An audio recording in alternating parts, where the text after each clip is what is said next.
But that just what we were talking about a while ago, understanding your worth and your value. That's a whole process in your creative field that no one I don't think when I say that I was taught certain things, I'm realizing I just went out inherently and probably just naively believing certain things.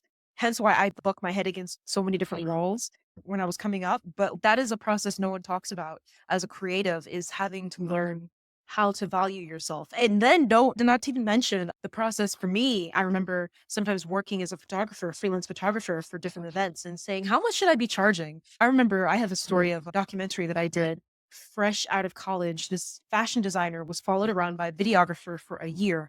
And the videographer came to me and like a frantic. And he said, please help me. I have a year's worth of footage and I have no idea what to do with it because it's all so random. Can you turn this into a story for me? And I said, yeah, sure.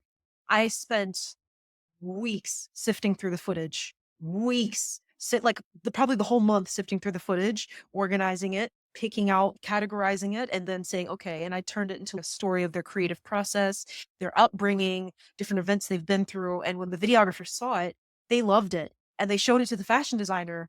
The fashion designer hated it. And Huh. now this was a year's worth of footage. And the man when I asked them, I remember asking the videographer, "How much should I charge for this?" Because I didn't know and I didn't think to look it up. And when I looked it up, I think most people couldn't tell you. They were like, "Oh, charge per cut." And I was like, "If I charge per cut, this would be $50 million." I mean, so I was like, That's not." So I was like, "How much should I charge?" And the guy wouldn't tell me. So I charged $200 for Uh, probably a 20-minute film.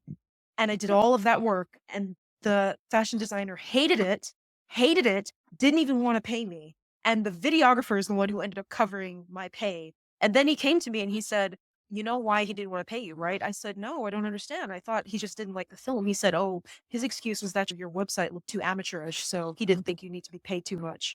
And I was like, wow. huh. And just the number of times that I hit that wall of I didn't know my worth or my value or what to charge or my sense of worth, what, like you said, was like a feedback loop of what other people were telling me. And I had to learn that process. No one talks about that process as a creative. I think not enough people talk about it really.